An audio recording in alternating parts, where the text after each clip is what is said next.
If you have an electric vehicle like this here, then having a home EV charger can unlock a lot of perks. But you want to make sure that you're getting the right home EV charger for you. In my case, I'd been using this 3-pin charger on an external socket that I just broke the cover of. So when I decided to get a home EV charger, I reached out to Electric Ireland, who have agreed to put a charger in for me so that I can make a whole series of videos about that process. And this is the unit that I've ended up with. But let's take a step back and talk about how. Now, I don't know about you, but when I'm getting work like this done, I want to go with someone I trust, and going with a really big company like Electric Ireland with that kind of background and history gave me a sense of security. Now, I've wanted a home charger for a while, and the Zappi was top of the list for a few different reasons.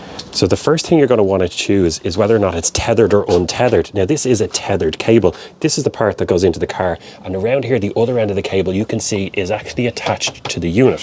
Whereas if you wanted untethered, you would have the actual cables like this, 2 ends, one for the car and one that goes into the unit, but you have to move the cables around, take them out of the boot, put them back in, and I just didn't want the faff. One of the things I'm really impressed with is in less than 2 hours, the guys from Electric Ireland came along, did all the different safety checks on the wiring insulation and so on, and fitted this here so neatly and tidily, tucked around the corner.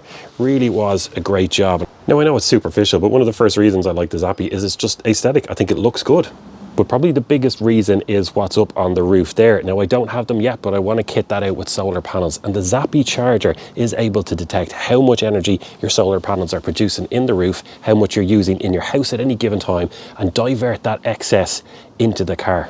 And it'll give you some amount of information on the screen just there, but the app is the key, where it'll show you how much you're producing, where it's gone, and it'll give you all sorts of graphs as well as to how much energy you've produced, whether it's gone into the car, back to the grid, and so on.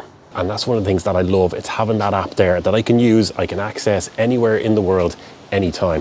And one of the great features is we can toggle through it here on the screen, the different modes. So it's on fast there, where the car just gets as much energy as it can, Eco, Eco Plus, and so on. Lots of different settings there. So what you can then do is take advantage of the best tariffs to make driving an EV like this as cheap as possible. But we're not going to go into those tariffs now, because this is part 2 of a 3-part series all about buying an EV charger, and we will have another video all about tariffs and the cheapest way you can get driving in an EV, which, by the way, is extremely cheap.